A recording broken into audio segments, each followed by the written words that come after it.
When Natalie Snyder claimed the Region 4 title, she became the first female diver from RIT to achieve that accomplishment. And with it, she earned a trip to the national meet. But Natalie wasn't able to hear the applause or her name being announced. Natalie has been deaf since birth. Actually, wasn't really thinking about being the first diver to win the title. I was thinking about keeping my undefeated season because all year I've been undefeated for 1 meter and I wanted to keep that going so badly. So I wanted to win in regionals, and now I realize that I'm the first diver to win. I'm like, oh, that's cool.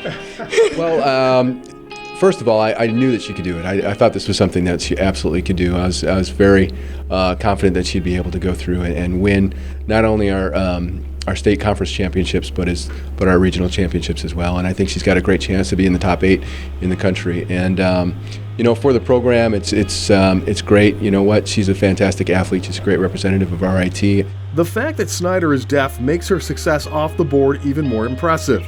In the sport of diving, verbal cues during training can be crucial, but her focus and talent made her lack of hearing much less of a factor.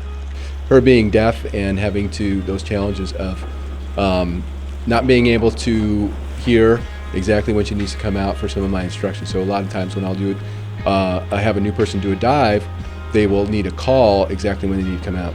So what do you do to make up for that? How do you compensate for that? That's all Natalie. She's got to see exactly where she's got to come out, and if she doesn't see it, she'll miss. But you know what? It's very rare that Natalie will miss.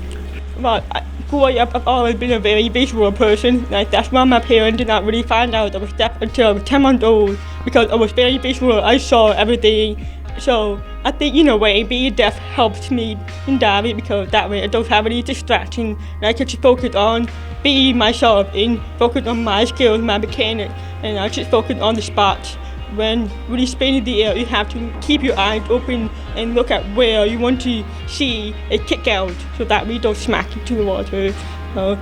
Natalie lost her first 2 years of collegiate diving because of a serious shoulder injury, but she always knew that getting back on the board was something she couldn't live without.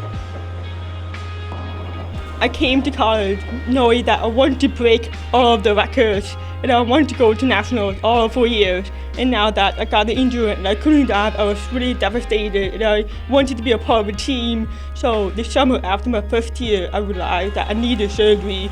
I went ahead in a heartbeat because I knew I wanted to get back into diving. So during my second year, I worked very hard with physical therapy, working out, staying in shape because I wanted to come back. The rehab was only part of the hardship the injury created.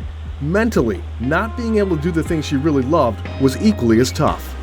It was really hard because it's my favorite sport. I've done so many sports all my life and diving has always been my favorite. But then again, diving is a really mental sport too because it can be scary and I'm already mentally tough from that because I've smacked so many times.